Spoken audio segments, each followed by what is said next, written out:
प्रतिशोध भारत ने ऐसा लिया और आगे भी प्रतिशोध ऐसा जारी रहेगा कि पाकिस्तान खुद स्वीकारेगा।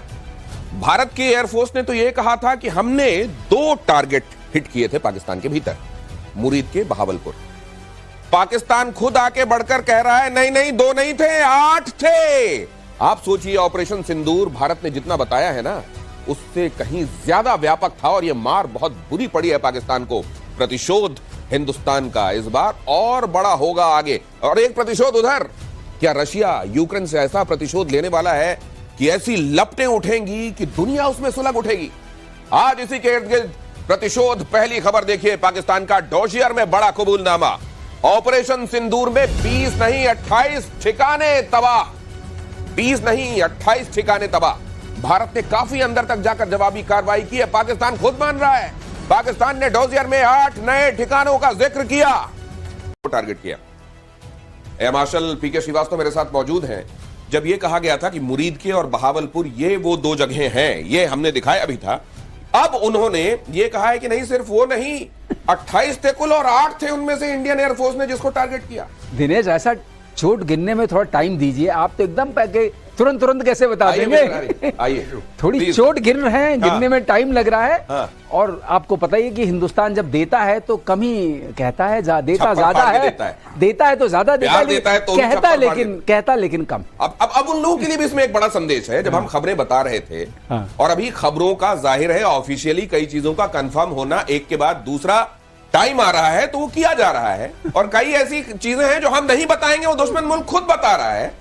वहां हमारे देश में कई लोग थे जिनको चाहिए था कि नहीं, ये खबर बता रहे हैं तो तुरंत ये बताइए कि गंगा जल में खड़े हो जाइए और जलते हुए तवे में खड़े हो। अब ये बताएं कि ये जो खबरें हैं उन पर, इस पर उनका क्या कहना है। लेकिन मेजर गौरव आर्य, 28 डोजियर एक तैयार किया गया है, 28 जगहों पर हमको मार पड़ी है। और इंडियन एयरफोर्स ने 2 तमाचे नहीं मारे हैं बहावलपुर में, मुरीद के में 8 जगह हमको तमाचे पड़े। ये पाकिस्तानी डोजियर कह रहा है। लेकिन खूबसूरती है कि ये बात इंडियन एयरफोर्स नहीं बता रहा। यही बात है कि इंडियन एयरफोर्स ने कुछ बताया नहीं इसके मामले में। इंडियन एयरफोर्स कह रहा है हाँ ठीक है, जो हुआ सो हो गया। ये पाकिस्तान जब चोट लगते ना, ये उठ के इनका दर्द आ रहा है बाहर, और उठ के बता रहे अरे साहब पता है पेशावर में भी पड़ी थी। अच्छा, पेशावर में हमें नहीं पता, ये तो पेशावर में कहां बता दिया। देखिए, पेशावर, अटक, गुजरात, झंग, ये भावल नगर, ये तमाम जगहों पर इन्होंने ये मिलिट्री टारगेट बताए हैं कि ये कौन कौन से थे और कहां इंडियन एयरफोर्स ने हमको तमाचे मारे जी। अब ये चोट बताने के पीछे इनका मकसद क्या है? ये घाव दिखा के भीख मांगेंगे? ये घाव दिखा के भीख मांगेंगे दिनेश, पहली बात तो ये है। और दूसरी सबसे बड़ी बात है कि ये ना, आप देखिए, आप इसको छुपा नहीं सकते। आप पता है, जब से सीडीएस साहब का बयान आया है कि हमारे कुछ एयरक्राफ्ट्स में हो सकता है क्षति हुई हो हमें, तब से पाकिस्तान के सोशल मीडिया पे, देखिए हमें ट्रोल करना एक बात है, पाकिस्तानी सोशल मीडिया ये कह रहा है कि इंडियंस जब खुल के बता सकते हैं, वो भी फॉरेन कंट्री में, तुम क्यों छुपा रहे हो? मिसाइल तो हमारे सामने गिरी थी, हमें भी जरा जवाबदारी अब इनको देना पड़ेगा, इनको बोलना पड़ेगा कि हाँ बहुत बुरी तरीके से मार पड़ी है, बहुत बुरी तरीके से मार पड़ी है, ये बताना पड़ेगा इनको। अब छिपाया नहीं जा सकता। अब ये घाव रिस्क कर सामने आ रहा है तो कैसे नहीं बताएंगे? मस्कुलर होता, अंदर का पेन होता, हो सकता है बर्दाश्त कर जाते, रात में कराहते, लेकिन ये तो रिस्क रहा है, नासूर बन गया, इसको कैसे नहीं स्वीकारेंगे? अगली खबर देखिए, ये खबर बहुत ध्यान से देखिएगा। ये खबर आपके मेरे जीवन को भी प्रभावित करने वाली खबर है। टीएनटी नीचे पूरा उड़ा दिया। अब इसमें सबसे बड़ी बात यह दिनेश पूछने वाली कि साहब ये क्या करना चाहता है, किसके लिए कर रहा है? Is it just to harm the Russians? नहीं, इससे ज्यादा है। ये जो इसके वेस्टर्न पार्टनर्स हैं, वेस्टर्न पार्टनर्स को ये दिखा रहा है कि रशिया तुम्हारे लिए थ्रेट है और तुम्हारे थ्रेट का मैं सामना कर रहा हूं, मुझे फंड करो, मुझे सपोर्ट करो, मुझे हथियार दो, रूस से मैं लड़ूंगा। ये अपनी मार्केटिंग कर रहा है। ये मैंने परसों भी बोला था, मैं कल भी आज भी यही बात कह रहा हूं। ये ज़ेलेंस्की की मार्केटिंग, जो सबसे बड़ा जोखिम पूरी दुनिया जिसकी तरफ ध्यान दे रही है और पता नहीं कितनी सतर्क है कि कभी भी ये वर्ल्ड वॉर की तरफ मामला चला जाएगा एक आदमी के इस तरह के पागलपन की वजह से। रूस की धमकी के बाद दुनिया में परमाणु हमले का डर। ये खबर देखिए, रूस बदल सकता है नो फर्स्ट यूज की पॉलिसी। और इस वक्त जो छेड़छाड़ हो रही है, और जैसा गौरव ने बताया बिल्कुल सही है, ये छेड़छाड़ से इसलिए हो रही है, जानबूझ के की जा रही है कि वेस्टर्न अटेंशन मिले। ये वैसे ही जैसे एक बच्चा अपने अटेंशन के लिए माँ बाप के सामने चिल्लाता है, अभी ज़ेलेंस्की वही काम कर रहे हैं। अपनी तरफ ध्यानाकर्षण करने के लिए he is done 2 things which are very dangerous from global peace perspective. अब इसको देखना पड़ेगा पूरे संसार को। साथ में प्राइम मिनिस्टर स्टारमर का भी एक बयान आया है। कीथ स्टारमर क्या कह रहे हैं? हाँ, कीथ स्टारमर कह रहे हैं कि हमें तैयार रहना पड़ेगा। उन्होंने 2.5% बनाया, उन्होंने we have to be war ready.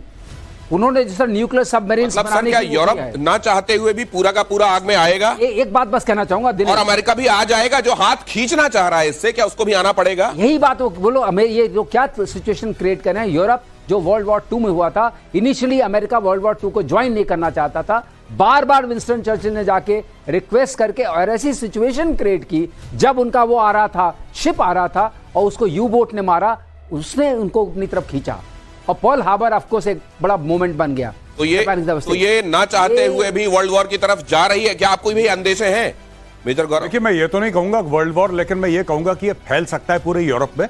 और नेटो के चीफ ने ये बोला है कि 5% ऑफ जीडीपी का सारे नेटो कंट्रीज जो हैं अपना डिफेंस का बजट करें। किसी का 1%, किसी का 1.5%, ही सेज नो बॉस। ये मैं मानता हूं। ये जिस तरीके का वर्ल्ड वॉर हम लोग समझ रहे हैं कि पूरी दुनिया आग में जलेगी, ऐसा नहीं होगा। लेकिन आप देखिए ना, एक तरफ इजराइल हमास का जिसमें ईरान तक शामिल है, जिसमें पूरा मिडिल ईस्ट जल रहा है, दूसरी तरफ ये रशिया यूक्रेन की लड़ाई जिसमें पूरे यूरोप में फैलने का अंदेशा है और पूरा यूरोप अपना डिफेंस का बजट बढ़ा रहा है। क्यों बढ़ा रहा है डिफेंस बजट? क्यों? हम तो यहां पे टेलीविजन स्टूडियो में डिस्कस कर रहे हैं। यूरोप की कंट्रीज जो नेटो की कंट्रीज हैं, काफी सारी उसमें यूरोपियन कंट्रीज हैं, नेटो के देश कह रहे हैं कि 5% ऑफ जीडीपी हम कमिट करते हैं। आप सोच लीजिए, कोई भी देश, छोटा देश कहता है 5% जीडीपी डिफेंस में जाएगा। आप सोच लीजिए वो क्या करना चाह रहा है, उसको कितना खतरा महसूस हो रहा होगा कि अभी रूस आएगा। जिस दिन पुतिन सनका, मैं आपको बता रहा हूं, ये जो छेड़ रहे हैं ना इसको, ये क्यों छेड़ रहा है? एक तो वर्ल्ड अटेंशन के लिए, और इसको पता है यही काम पाकिस्तान ने पहलगाम में करा था। मैं आपको एक एग्जांपल देता हूं, पैरेलल नहीं है, मैं कंपेयर नहीं कर रहा, मैं आपको सिर्फ एक आइडिया दे रहा हूं कि पाकिस्तान ने क्या बोला। उसको पता था भारत रिटेलिएट करेगा, उसको पता था, इसीलिए वो चाह रहा था कि इंटरनेशनलाइज हो जाए कश्मीर। एक एम ये भी था पाकिस्तान का, कई एम हो सकते हैं, लेकिन उनमें से 4-5 एम्स में से ये था कि कश्मीर दोबारा 370-35 से हटने के बाद इंटरनेशनलाइज हो जाए। आज की तारीख में हुआ। पाकिस्तान एक लेवल तक सक्सेसफुल हुआ लोगों को मारने के लिए। कश्मीर का इश्यू इतना इंटरनेशनलाइज नहीं हुआ, लेकिन हां, उसने भारत में आके इनोसेंट सिविलियंस को मारा। यह बात सच है। नहीं गौरव, ये भी तो था, पाकिस्तान को ये था अपने आप को हाइफनेट करना था भारत के साथ। भारत प्रॉस्पेरिटी में इतना आगे बढ़ रहा था, चौथे कदम में पहुंच रहा है इकोनॉमी में, but still they wanted to hyphenate and वो इंटरनेशनलाइज करना था। तो कैसे करेंगे? एक छोटा सा हमला कीजिए, उसके बाद भारत हमला करेगा, अपने आप ये बात तो लोग कहेंगे इंडो पाक वॉर। तो इंडो के साथ पाक में हाइफन, मतलब कहीं उसके साथ चर्चा में, हाँ, कि हम बराबर के किसी बड़े पहलवान के साथ वैसे बराबरी नहीं कर सकते, तो ऐसा कुछ चर्चा में आ गए कि चर्चा में उसके साथ आपका नाम कहीं ना किसी न किसी बहाने लिया जा रहा है। ये देखिए बड़ी बात, और ये एक्सपर्ट्स ही बता सकते हैं। अगली खबर देखिए, अमेरिकी गोल्डन डोम की काट निकालने में जुटा चीन। चीन ने नई स्टेल्थ टेक्नोलॉजी विकसित करने का दावा किया। J-35 ऐसा होगा, J-20 किसी ने देखा नहीं है वो। ठीक है, दूर से शो में अगर कोई शो हो गया कहीं पे, एयर शो, उधर देख लिया। किसने चलाया है, किसने ऑब्जर्व करा है, कौन इसकी कॉकपिट में बैठा है, किसने उड़ाया है इसको, ये सब चीजें पता ही नहीं। किसको बेच रहा है चाइना, कौन खरीद रहा है? तो ये जो चाइना रखता है ना, और चाइना का जिसको हम लोग यूपी में कहते हैं ना भौकाल, चाइना ने भौकाल बना रखा है अपना कि अरे चाइना चाइना चाइना की टेक्नोलॉजी फलाना। गोल्डन डोम, अच्छा दूसरी एक और बात आपने गोल्डन डोम के संदर्भ में हम चर्चा कर रहे हैं, क्या ये जैसे ये होता है, हम एक जमाने में ये भी होता था कि भाई इधर सचिन तेंदुलकर होंगे तो उधर से कौन होगा, क्या शोएब अख्तर होगा, वसीम, कुछ नाम जोड़ने की कोशिश होती है। क्या उधर से गोल्डन डोम एक नाम हमने सुना, तो इधर से भी कि हम ऐसा स्टेल्थ कर देंगे और ये कर देंगे, ये वो भी है क्या? मैं एक बात आपको बताता हूं, ये गोल्डन डोम वगैरह एक हायर लेवल पे ठीक है, लेकिन अभी जो यूक्रेन ने करा रशिया के खिलाफ, उसमें कौन सा गोल्डन डोम काम कर लेता अगर होता तो? सही बात, होता तो सही बात। और वो पता है क्या, वो शादी वाले ड्रोन जैसे हैं वो जैसे शादियों में होता है ना ड्रोन जो खींचता है कि हाँ। मेरी हैरानी इस बात को लेकर भी है कि वो शादी वाले ड्रोनों के लिए भी उतनी सेंसिटिव जगह पर क्या रशिया के पास कोई एयर डिफेंस मैकेनिज्म नहीं था? ड्रोन इतने छोटे हो गए, अब क्या करेंगे? और ये मैं आपको एक और बात बताऊं, ड्रोन गए ऊपर सीधा उसने जहाज में क्रैश करवा दिया, सारे जहाज जल गए। आप ये देखें ना, ये गोल्डन डोम बिल्कुल बढ़िया है। स्पेस से कोई बैलिस्टिक मिसाइल आ रही है, इंटरकॉन्टिनेंटल बैलिस्टिक मिसाइल आ रही है, ऐसा आ रहा है वैसा, उस सब के लिए बहुत बढ़िया है ये, उसमें कोई डाउट नहीं है। वर्ल्ड का बेस्ट बनाएगा, अमेरिका बनाएगा। लेकिन भाई आजकल के थ्रेट्स तो दूसरे किस्म के हैं ना। आजकल के थ्रेट्स ये हैं कि आपने किसी वेबसाइट से ड्रोन ऑर्डर करे, मैंने ड्रोन ऑर्डर करे 50, मैंने उनको अपनी वर्कशॉप में अपने गैराज में मॉडिफाई करा, मेरे पास गन पाउडर है, मेरे पास प्लास्टिक एक्सप्लोजिव है, मैंने ड्रोन उड़ाया, जाके हवाई जहाज में क्रैश कर दिया, अब उसका गोल्डन डोम क्या कर लेगा? जब तक में पोलियो की वैक्सीन बनी तब तक में कोविड आ गया जी। भाई दिनेश ऐसा है, अगर आप डोम के अंदर ही हैं तो डोम क्या करेगा बेचारा? अब डोम के अंदर ही है तो डोम क्या करेगा? वही कह रहा हूं, अगर ट्रक वहीं घूम रहे हैं और उनके अंदर ड्रोन लेके घूम रहे हैं तो वो तो डोम के अंदर है, तो डोम क्या करेगा? ये बड़ी बात है। ये अगली खबर देखिए, पुतिन के डर से कांपने लगा ब्रिटेन। ये खबर देखिए, अमेरिका से मांगे परमाणु हमले वाले फाइटर जेट। अमेरिका से F-35A लाइटनिंग फाइटर जेट्स खरीदने की तैयारी। परमाणु हमले में सक्षम है F-35A जेट्स। ब्रिटेन के पास केवल ट्राइडेंट मिसाइल से लैस पनडुब्बियां हैं जिनसे परमाणु हमला संभव है। उसके पास अमेरिका, रूस, चीन, भारत और फ्रांस जैसी त्रिस्तरीय परमाणु हमला करने की क्षमता नहीं है। जिसका सूरज कभी डूबता नहीं था, उसके ये दिन आए हुए हैं। अब उग नहीं रहा सूरज, अब उग नहीं रहा है। हाँ, क्योंकि उन्होंने सही है, ठीक कह रहे हैं, वहां उगता कम है सूरज। और सूरज कम उग रहा है। तब तक उग रहा था, ठीक ठाक उग रहा था, जब तक भारत की तरफ उन्होंने निगाह नहीं डाली थी। लेकिन ईस्ट इंडिया कंपनी के बाद उनके लिए अब ईस्ट ही खत्म है, सूरज उगी नहीं। जी, क्या कह रहे थे आप? मैं ये कह रहा था कि जैसे ये न्यूक्लियर ट्रायड जो है सर, क्या ये बड़ा फॉर्मिडेबल, मतलब अगर किसी के पास ये ताकत है, जैसे पाकिस्तान के संदर्भ में हम बात कर लें कि उसके पास वैसी पनडुब्बियां नहीं है, और हवाई जहाज क्या कर सकते हैं वो हमने देख लिया।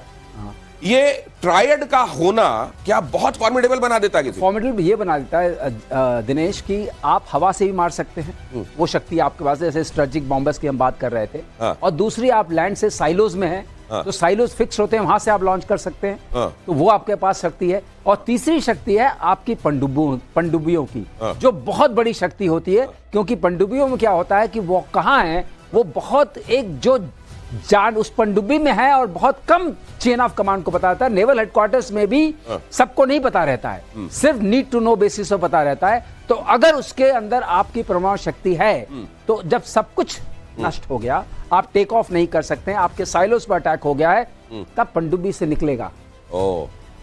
तो इसलिए ट्रायड ये अश्योर करता है सेकंड स्ट्राइक कैपेबिलिटी आपके पास है। अभी रशिया करने की कोशिश कर रहा है, वो कह रहा है कि हम फर्स्ट यूज में, तो इसको अपने दर्शकों को समझा देते हैं। देखिए, परमाणु वाले जो पहलवान हैं, उन परमाणु वाले पहलवानों में दो तरह की कैटेगरी है। एक परमाणु का पहलवान वो है जो किसी तरह एक थप्पड़ तो मार लेगा, लेकिन दूसरा थप्पड़ फिर से चलाने की या दूसरा दांव मारने की उसमें ताकत नहीं है। लेकिन वो न्यूक्लियर ट्रायड वाले, जिनमें हिंदुस्तान भी एक है, वो देश है जिनमें लगातार 1, 2, 3, 4 थप्पड़ मारने की कैपेबिलिटी। तो वो जो एक थप्पड़ लेके आया है, वो लेके तो आया है परमाणु वाला, लेकिन एक ही चला पाएगा, उसके बाद नहीं चला पाएगा। ठीक कह रहा हूं सर? अब ये देखिए, हमने यहां पर ये एक अंदाजा अभी वर्ल्ड ऑर्डर को देखते हुए अंदाजा लगाने की कोशिश की है मेजर गौरव आर्य। क्या इस तरह से बंटवारा होगा देशों का?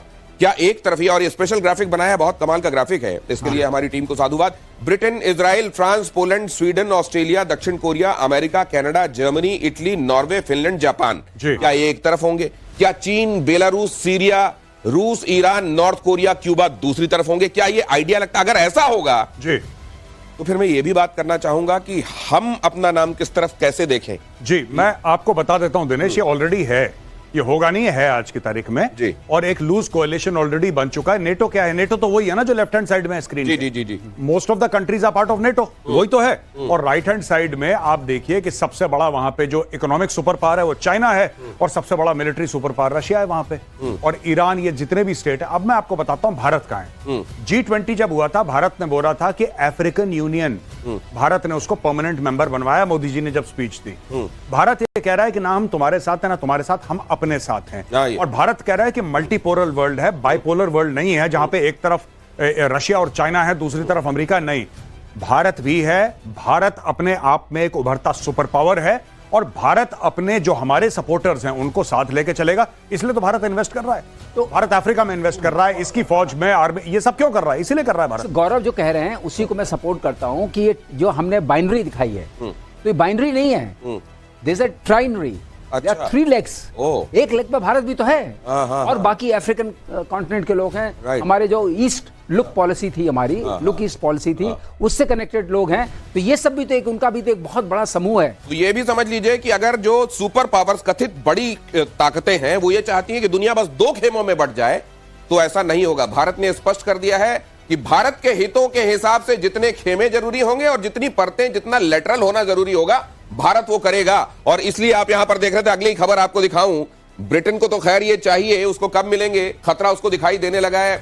कीथ स्टार्मर ने यह भी कहा है कि भाई साहब ये जो रशिया कर रहा है अब ये हमको लग रहा है कि अब इसके लपेटे में हम आएंगे, जेलेंस्की ने जो किया है वो हमको भी लपेटे में लेकर आएगा। अंतर रिएक्टर पहुंच गया उसके पास, लगातार लगा हुआ है वो बनाने। वो लगा हुआ है, वो तो बनाना होता है, वो बना रहा है और ऊपर से धमकी खा रहा है, लेकिन बना रहा है। और ये सर इजराइल तो कह रहा है कि हम, और अब ये तो अमेरिका ने भी कहा हुआ अगर तुम बनाओ तो हम उन तमाम जगहों को जाके उड़ाएंगे। तो क्या अब इनके यहाँ किराना हिल्स देखने को मिलने वाली है क्या? देखिए अब ये संभावना अगर उन्होंने की, आपने जो कहा था उसको और चिंगारी लग जाएगी। अभी चिंगारियां लग रही हैं। तो इन्होंने बोला है गौरव ने कि एक चिंगारी लगी जो आपने 40 स्ट्रेटेजिक बॉम्बर्स को मार दिया उससे, दूसरी लगी पुल उड़ा दिया, और तीसरी चिंगारी ये होगी। इसके बाद आप बताइए वर्ल्ड वॉर 3 जो आप बोलते हैं, इसका मतलब participation of most of the countries. लेकिन ये सारी वॉर जो है आपने देखा यूरोप सेंट्रिक होती है। वर्ल्ड वॉर 1 भी यूरोप सेंट्रिक थी, वर्ल्ड वॉर 2 भी यूरोप सेंट्रिक। करेक्ट। और अगर आपको एक चीज और बता दें, जो देश सबसे ज्यादा लोगों को खोया जिसने, 15 million people were lost by allied powers. जो एलाइड पावर्स थी वही जीती, और जो एक्सिस पावर्स थी उनके 5 मिलियन के आसपास लोग लूज हुए थे। तो सब मिला के जीता कौन? जहाज भी आप देखेंगे उनके कोई 12,000 गए थे, इनके 5,000 के आसपास गए थे। लेकिन पॉलिटिकल एम जो वो लोग बात करते हैं ना, क्या खोया क्या पाया, कितने जहाज गए। जिसके पास होगा वही तो खोएगा। जो तो वैसे ही खड़ा हुआ, जिसके पास कपड़े होंगे उसी को तो उतार पाओगे। दूसरी चीज यह है कि कुछ दिखाई दे ये क्यों है? हर जगह देखिए आप। नहीं, आप पाकिस्तान की परत उखाड़िए, आपको नीचे चाइना मिलेगा। आप नॉर्थ कोरिया की परत उखाड़िए, चाइना। आपको क्या लगता है कि पाकिस्तान जो इतना दुनिया भर में दंदनाता फिरता है उसकी खुद की औकात है?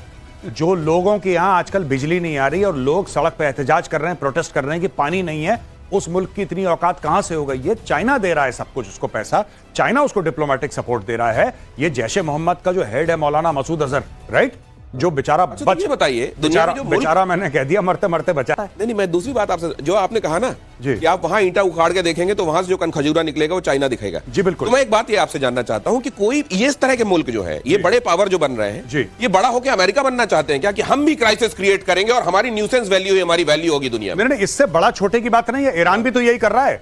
ईरान जब हिजबुल्लाह और हमास को सपोर्ट करता है, हुतियों को सपोर्ट करता है, और दुनिया भर में पूरे मिडिल ईस्ट में अपनी, तुर्की नहीं कर रहा।